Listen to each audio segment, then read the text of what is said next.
Well, good morning. Welcome back to the Broadcast Retirement Network.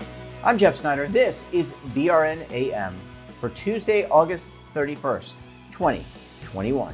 And our top story today are ESG metrics useful for investing.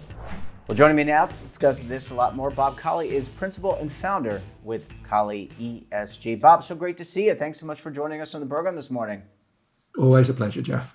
Yeah, and look, the ESG, sustainable investing, ethical investing, however you want to term it, continues to grow. It grows in popularity.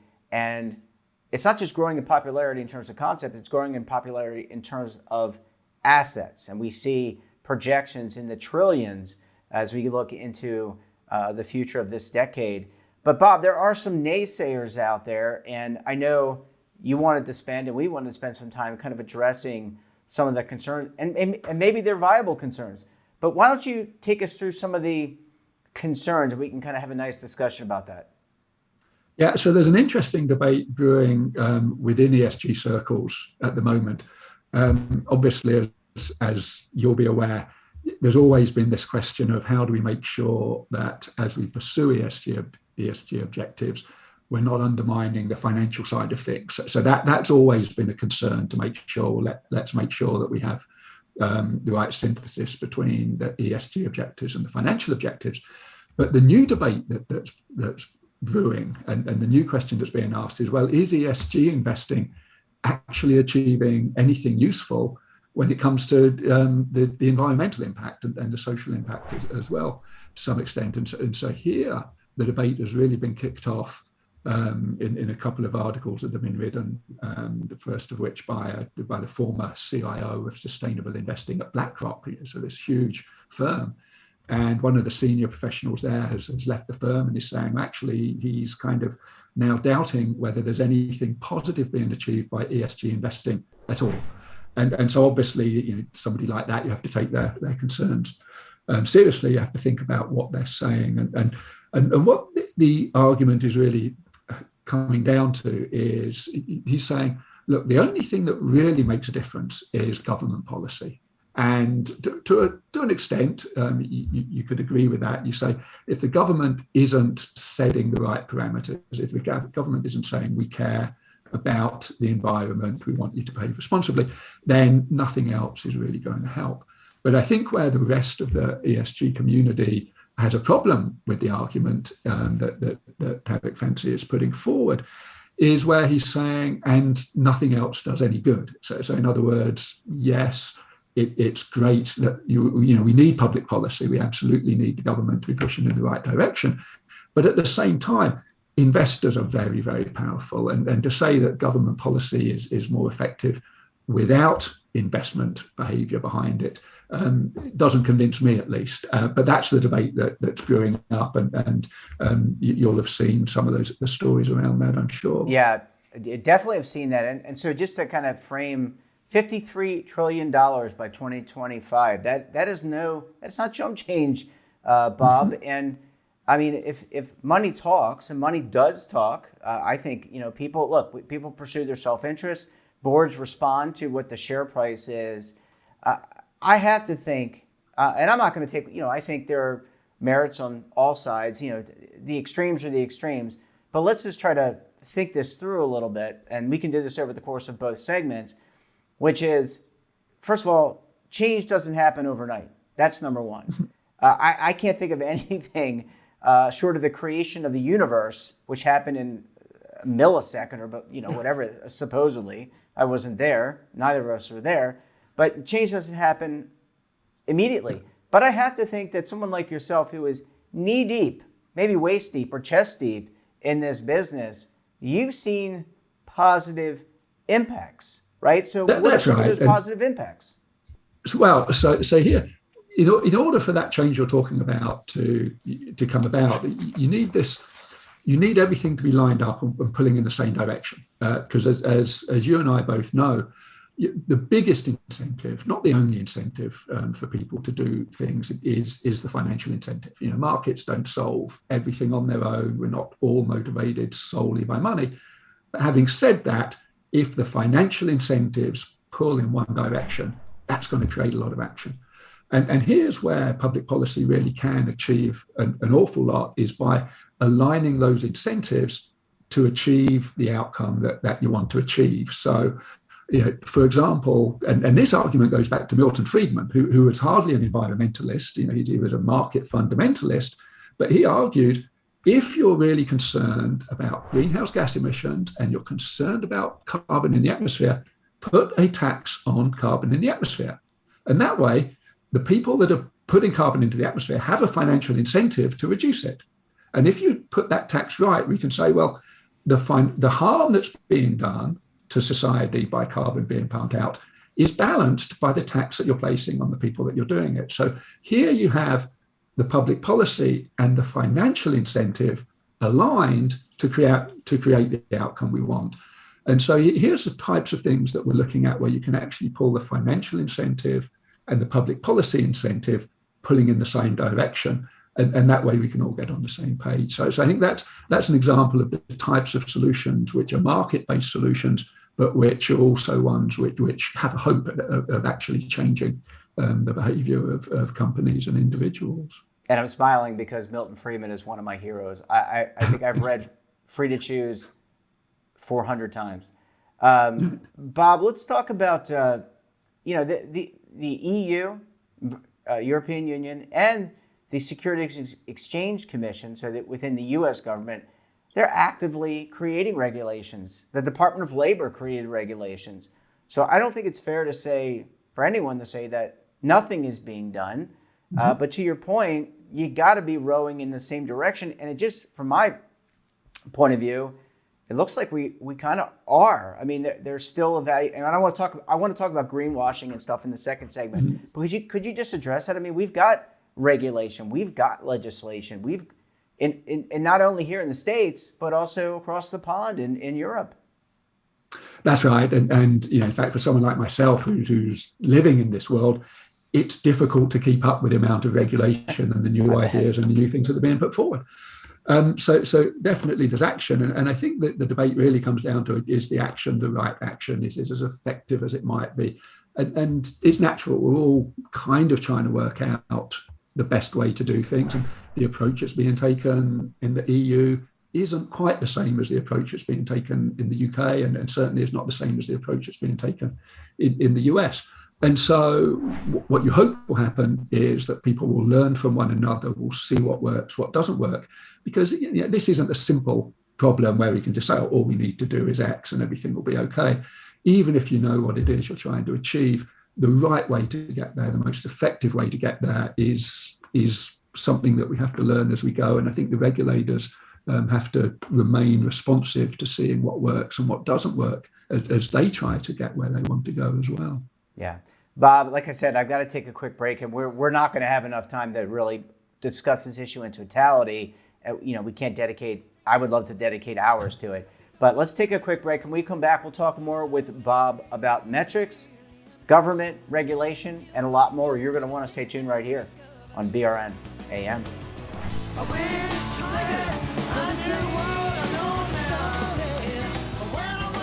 You need a financial plan that fits the way you want to live in retirement. A plan that can help grow and protect your money, now or in the future. With an annuity in your plan to help cover essential expenses, you'll have the freedom to live the retirement you want. This is what an annuity can do. Find the right financial professional to show you how. Learn more at protectedincome.org.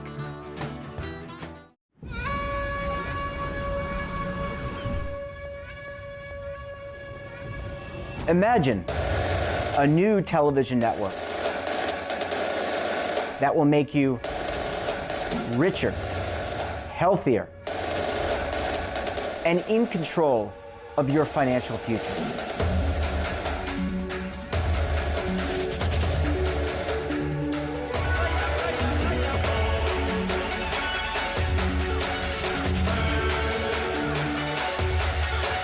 This network is for the policewoman in Nashville, Tennessee, the baker in Dubuque, Iowa, the teacher in Lexington, Kentucky. We want to make the idea of savings and retirement culturally relevant. But what do you see as a defining issue of the midterms? especially for the smaller businesses. I mean, they are the lifeblood of the American economy.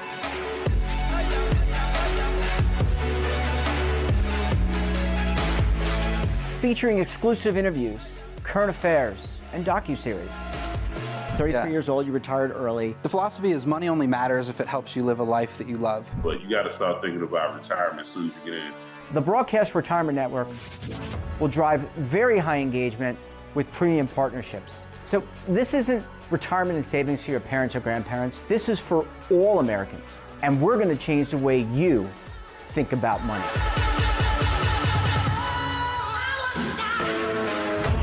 Welcome to the next frontier of retirement and savings. This is BRN, the Broadcast Retirement Network. Are you stuck with a low credit score, a credit report and score that's causing you to be denied credit or pay higher interest rates than others for the same things? Then do what Terrence did and call Credit Repaired for your free credit evaluation to help restore your credit. I started thinking about buying a new house, and my score wasn't where I needed it to be. I called and spoke with one of the representatives, and we just had a good conversation, and I liked what he was saying. Just one call for his free credit evaluation was all it took to start back on the track to repairing his credit. I'm seeing the deletions and I'm getting the report, so I know something's being done. It does make a difference to me. All it takes is one call to get started. Credit Repair has given me a second chance to have a better credit score. Don't let a low credit score hold you back another day. Do what Terrence did and make the call for your free credit evaluation. Call 800-819-4152. That's 800-819-4152. Again, 800-819-4152.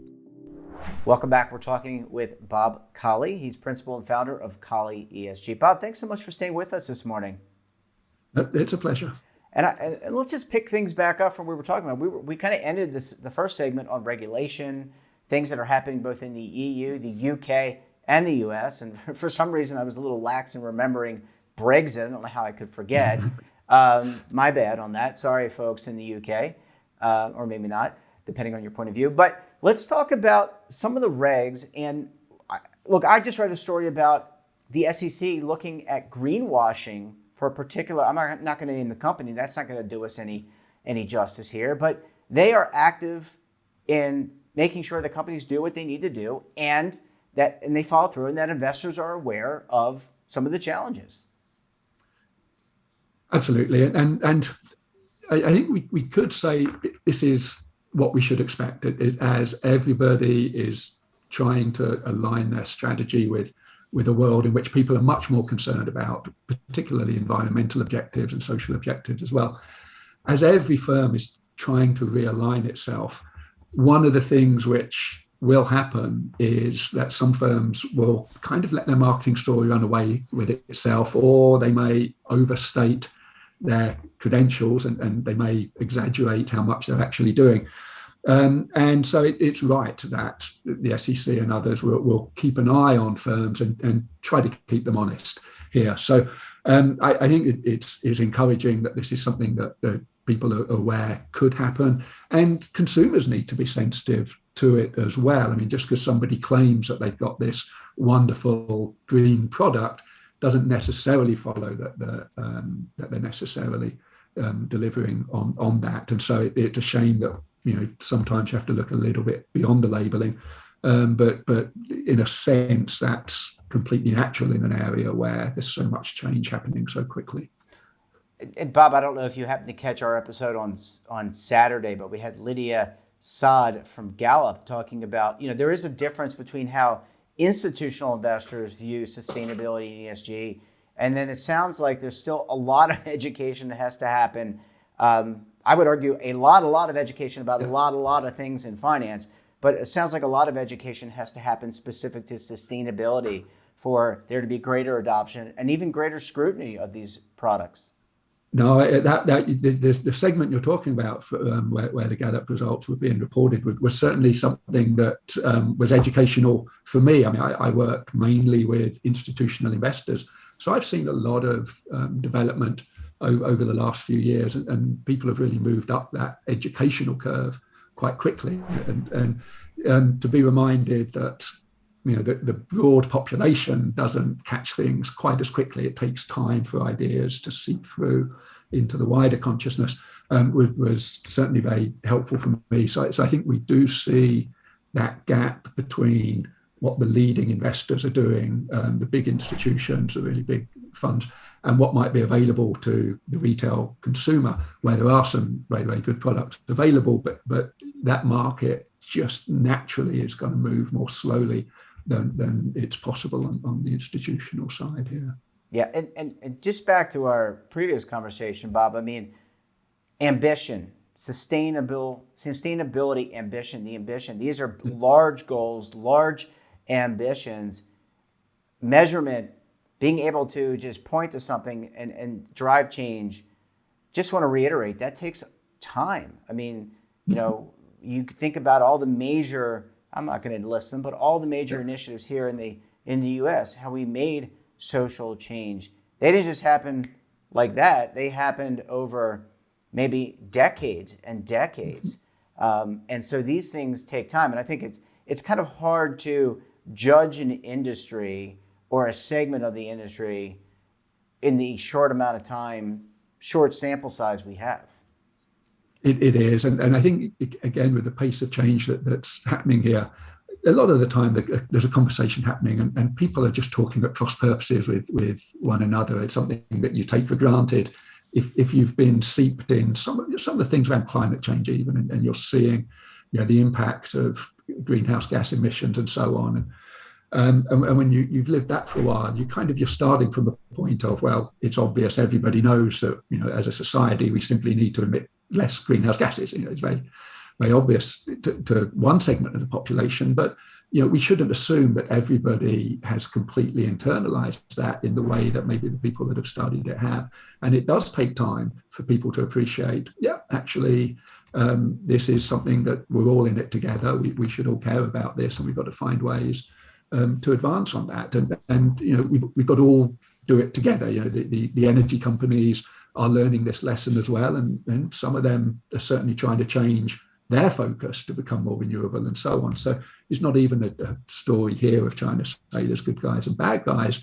It's more about let's all learn together and let's make the changes that we need to make to have an economy which is going to last, and where our children and their children and their children are going to be living in a better world than the one we're living in. And things need to be done in order for that to happen. I think you said it very well. And when you have change, it's best not. So when you force change on someone in anything, you get resistance. That's just the human. I think that is human nature. Like if you tell me, Bob, I got to go run 5 laps around the building, that's different than if I came up and said, Jeff, you need to cut some weight and why don't you run? It'll be good for you, right? So I think there's this educational process that has to happen, and hopefully, regulators and legislators and even the fund industry itself kind of realizes that and says, okay, we need to do more education. We need to spend more money in that direction. We've got great product. The product does what it says it needs to do. And let's continue to educate. And also, to your point, be receptive on the other side and say, okay, well, that fact isn't correct. And let's talk about that fact. And how did you arrive at that fact? And all that kind of stuff. I mean, those are things that take a lot of time, Bob. They can do it. And as I say, that when you look at investment behavior, it's changed a lot in the last 2 or 3 years. This is something which has gathered a lot of steam. And I think there's a lot more knowledge now about the choices that we have and what can be done. So we're, as of today at least, moving in the right direction within the investment world, but there is a very, very long way to go, that's for sure. Yeah, there definitely is. Well, Bob, this is a great conversation, and I love when we talk about not only the actual, but also the theoretical, or maybe conceptual is a better term. Great to have you on the program, and look, we look forward to having you back again to bat these issues around. Have a great rest of the week, and we'll talk to you again very soon. Thanks very much, Jeff. That wraps up this episode of BRN AM. Have a topic of interest, someone you think we should talk to, drop us a line. And don't forget, for all the information in retirement markets technology, personal finance, so much more. Check out today's edition of our daily newsletter, The Morning Pulse. We're back again tomorrow. Until then, I'm Jeff Snyder. Stay safe, keep on saving, and don't forget, roll with the changes.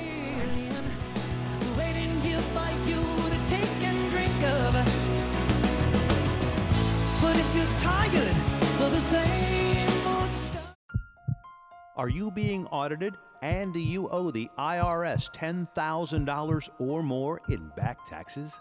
Is the IRS threatening to take more of your money? Don't fight the IRS alone. The Tax Doctor is here to help you negotiate your tax bill and reduce your stress. The IRS can freeze your assets and seize your bank accounts, but you can stop these IRS actions. The Tax Doctor will work with you using our years of experience to represent your case to help you get the best resolution under the IRS guidelines. Help is here to deal with the IRS to reduce your stress. We've handled thousands of cases, so we know what we're doing. If you owe $10,000 or more in back taxes, do not call the IRS alone. Call a Tax Doctor now for a tax emergency analysis. Call 800-224-6439.